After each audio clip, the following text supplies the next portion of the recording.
नमस्कार मित्रांनो, मी गणेश मानकर इन्फिनिटी स्पर्धा परीक्षा अकॅडमीच्या या व्हिडिओमध्ये तुम्हा सर्वांचे स्वागत आहे।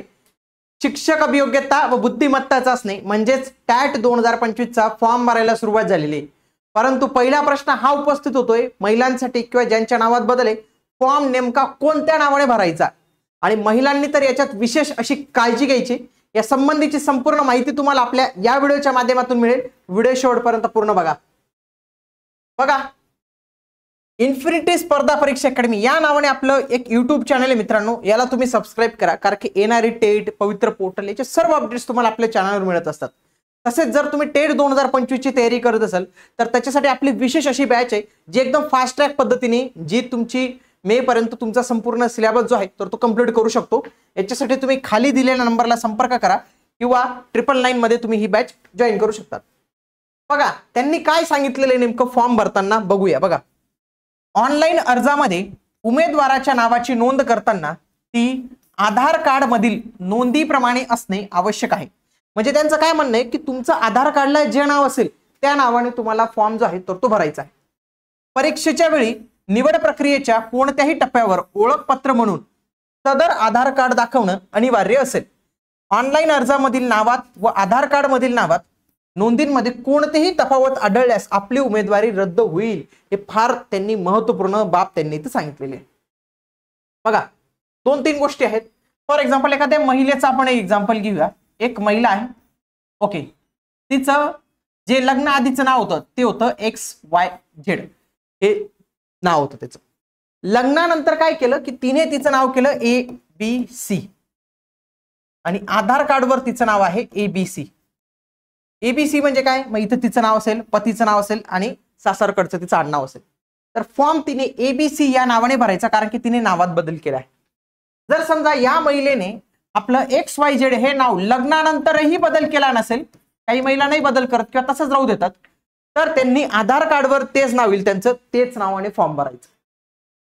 बाकी पुरुष मंडळी आधार कार्डवर जे असेल तेच नाव टाकायचं, जी स्पेलिंग असेल जे काय असेल तेच तुम्हाला टाकायचं आहे। ही विशेष काळजी घ्या। आधार कार्डवर जर पतीकडचं नाव असेल ते टाका, वडिलांकडचं नाव असेल तेच टाकायचं। आधार कार्डवर जे त्याच पद्धतीने तुम्ही टाकायचं। हे कुठं टाकायचं, जेव्हा तुम्ही फॉर्म भरतात हे पहिलंच पेज येतं मित्रांनो, हे पेज नंबर 1 आहे फॉर्म भरताना। बघा इथं फर्स्ट नेम विचारलं, हे फर्स्ट नेम कोणतं, आधार कार्डवरच, आधार कार्डवरील। इथं मिडल नेम विचारलेलं आहे, मधले नाव, हे पण कुठले, आधार कार्डवरचं। लास्ट नेम म्हणजे काय, आडनाव म्हणतो त्याला आपण, हे कुठलं पाहिजे, आधार कार्डवरचं पाहिजे। आलं तुम्हाला लक्षात। आता पुढं तुमचे सगळे शैक्षणिक कागदपत्र खूप साऱ्या महिलांचे काय असतील, वडिलांच्या नावाने असतील, तर त्यांनी इथं लक्षात घ्या, पुढे जेव्हा तुम्ही फॉर्म भरतात तेव्हा तुमच्या पर्सनल डिटेल्स विचारले जातात। इथं त्यांनी काय म्हटले की तुमचं 10वीवर जे नाव आहे, 10वीच्या मार्कशीटवर आहे ते नाव लिहा। मग त्या महिलेचं पहिलं नाव काय येणार आहे, त्या महिलेचं नाव येणार आहे। मिडल नेम मध्ये म्हणजे तिचं वडिलाचं नाव येणार आहे, वडिलांचे नाव, आणि माहेरचे आडनाव हे पुढे येणार आहे।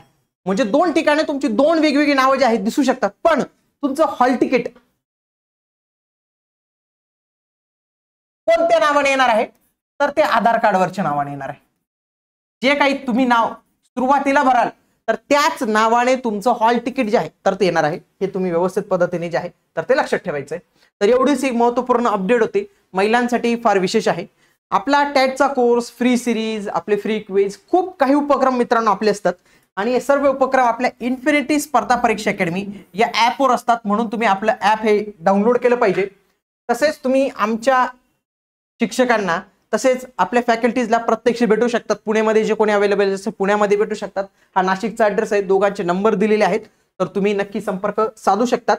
आता आपण भेटूया पुढील व्हिडिओमध्ये। तोपर्यंत जय हिंद, जय महाराष्ट्र, धन्यवाद।